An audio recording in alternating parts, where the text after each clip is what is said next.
Hey y'all, it's your girl Kenzie Symone and welcome back to my channel. If you're new here, however, welcome.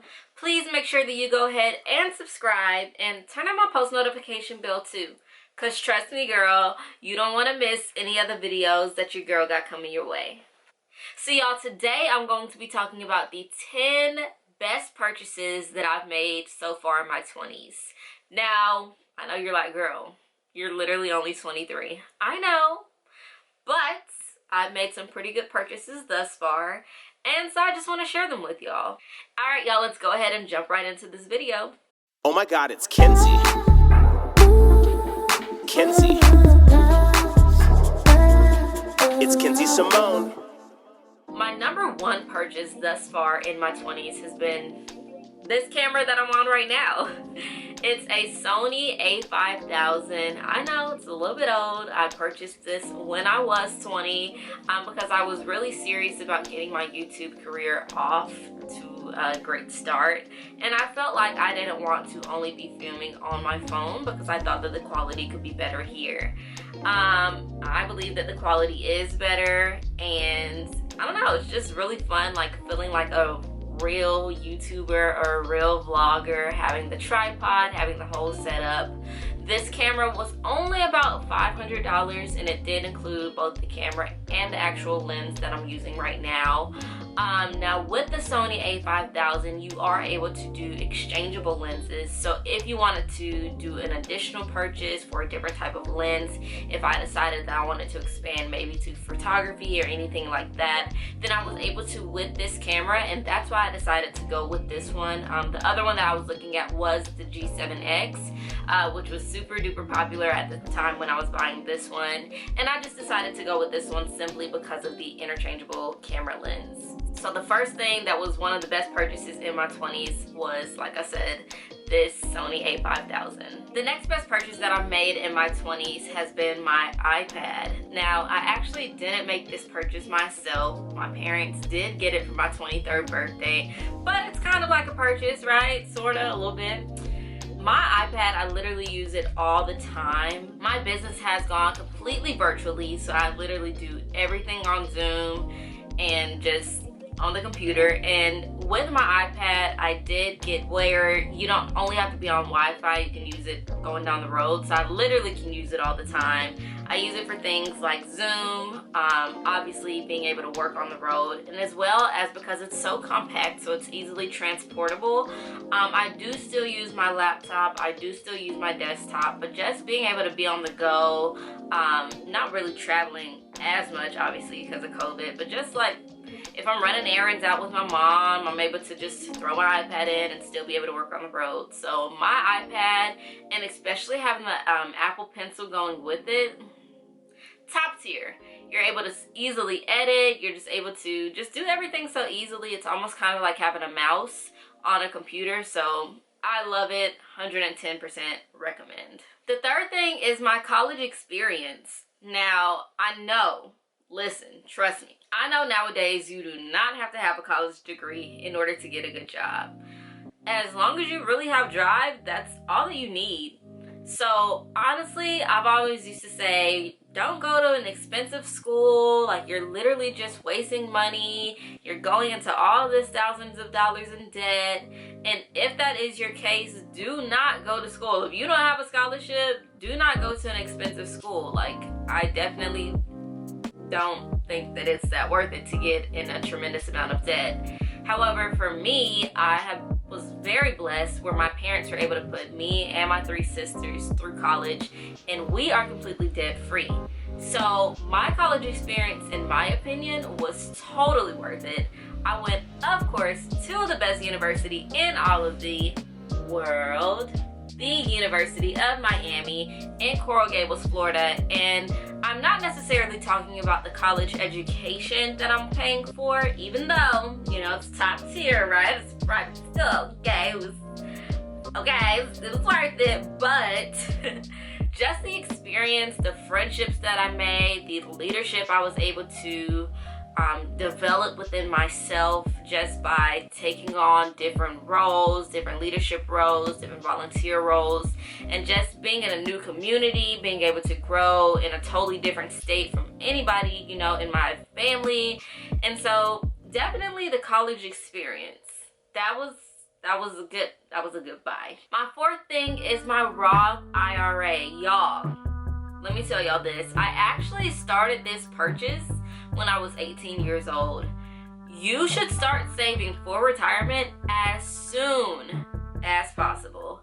I can actually do an entire video if that's something that interests y'all on saving for retirement, but it's so important with the power of compound interest. And even I've talked a little bit on my page already about the rule of 72, and I'll link that video as well.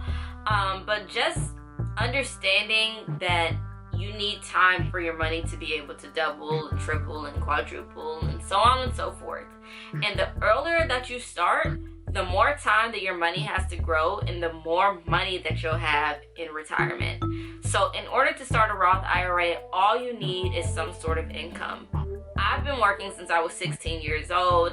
I opened up my Roth IRA when I was 18 years old, and I didn't start contributing monthly until I graduated from college and really had a steady income that was worth putting away.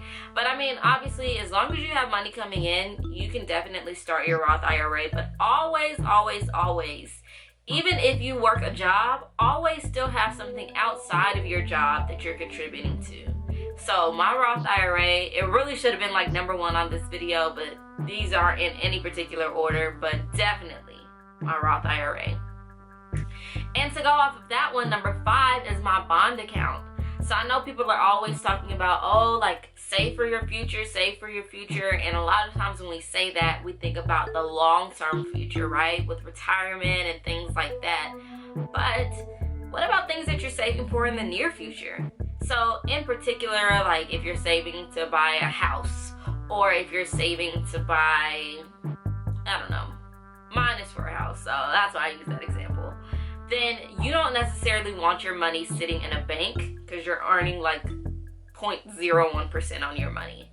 If you put it in something like a bond account, then obviously it's not going to be like a crazy super wow return on your investment, but it's anywhere like 3, maybe 4%, and that's money. It's, you know, it's tax-free money that you get to take out when you do pull it out, because you pay taxes on it before you put it in, obviously. But your money's growing at a much higher rate than it would be if it's just sitting in a bank. And if you're planning to use it within like 2-3 years of putting it in, that's definitely where you want to put some money, is in a bond account.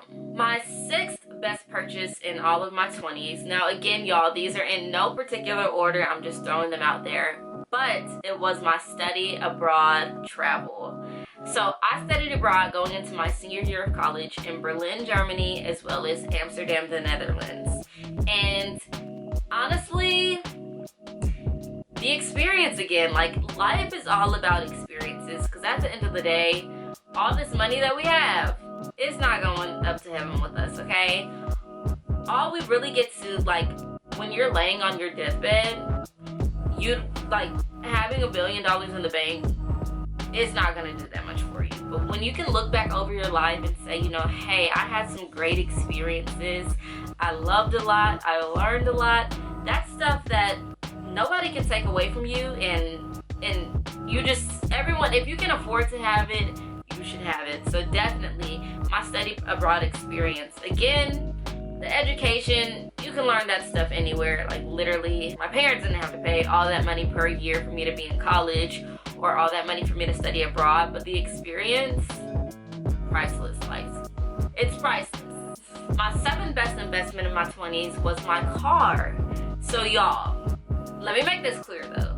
I personally don't believe until you reach a certain income level, or depending on if you're a business owner, you need a tax write-off, then you should lease your car, you know, be able to write that off. But I personally don't believe, if you are working a 9-to-5, and there's nothing wrong with that, but some expenses you just shouldn't have. Like, unless you need a tax write-off, I personally, unless you're just like a billionaire and you just, you know, want to, then you know, you're probably not even watching this video because you're out like billionairing. But for people like you and me, like, it's not even worth it to spend all this money on a vehicle because it literally depreciates the moment that you drive off the lot.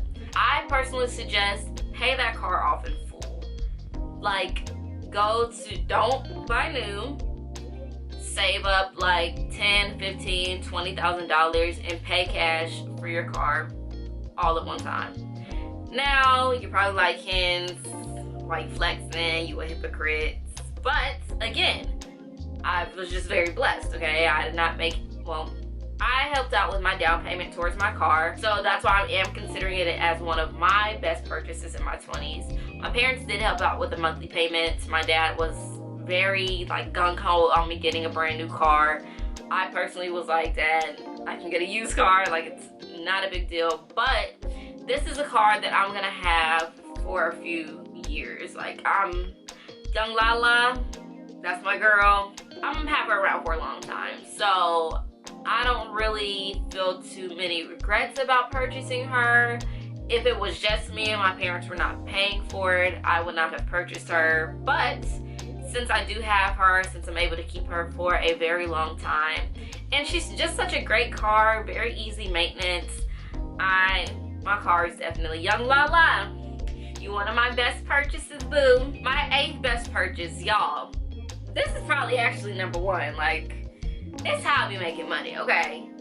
My 8th best purchase was getting my life insurance license. Y'all, a life insurance license is literally the best kept secret in all of North America. And basically what I do for a living is teach other people how to get life insurance and investment licenses. I'm actually currently in the process of getting my investment license, so that's going to be, you know, another great purchase in my 20s. But definitely just to have those type of credentials through your particular state, and you're able to teach people how to leave generational wealth, educate people, and it's just so worth it. And you make good money doing it, you're helping out your community, and you have state credentials. So in my opinion, I think that having a life insurance license is one of the best kept secrets in all of the world. Getting an investment license, teaching people how to save for retirement and to save for those short-term purchases as well. But definitely getting my licenses, top 10. And if you're interested in getting your license, slide in my DM, leave a comment down below, and I would definitely love to talk to you about it further, because a lot of people just don't know, you know? So let's chat. My 9th thing, speaking of getting my life insurance license, my best, like probably one of my top purchases for real, is actually having life insurance. I think that so many times people are like, oh, but I'm young, like I'm not planning on dying anytime soon. Duh, do you think I have death in my plans? Like, I don't write home in 2058, like I want to die. No, I don't want to, but unfortunately it's gonna happen to everyone. Like, that's just the cycle of life. Like, literally, if you're watching this right now, unfortunately one day you're not gonna be here anymore. One day I'm not gonna be here anymore. But while I am here and I am healthy and I'm young, which means it's gonna be more affordable, I definitely should protect the assets that I do have, and just make sure that when that time does come, my family's not stressed about putting me away. That is like one of the top worst things that you can seriously do to your family. I truly don't believe you can love your family and not have life insurance on yourself outside of your job, because your job, baby, they don't even love you like that. Baby.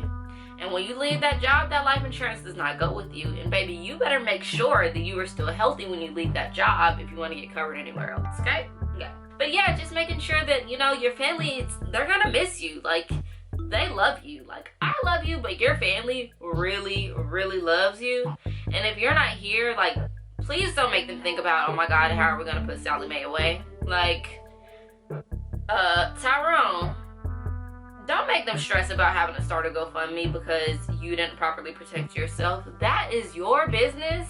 That's your responsibility. Let's get that done. I got mine done. Let's get that done. And the last thing that was one of my best purchases in my 20s are my books. Y'all, I I find joy in reading now since it's not like a requirement or anything, and just like being able to escape kind of to a different world. I love it. Now me, I love my iPad, but I'm not a person that reads on electronic devices. I just like to personally have like the paper pages. I like to flip. I like to be able to see how much more I got left to read. So I purchase paper books. I do read on a nightly basis. I read every night before I go to bed. So definitely my book collection, it's growing. I'm loving it. And yeah, so those are the 10 best purchases that I made in my 20s. So leave a comment down below letting me know what your best purchases have been in your 20s, whether you're in your 20s now or whether you're 50. Hey, please make sure that you subscribe to my channel and turn on my post notification bell too, because trust me, you don't want to miss any of the videos your girl got coming your way. And I'll see y'all next Monday because we are posting on a consistent basis. So I'm going to see you next Monday on It's Kenzie Symone. Bye!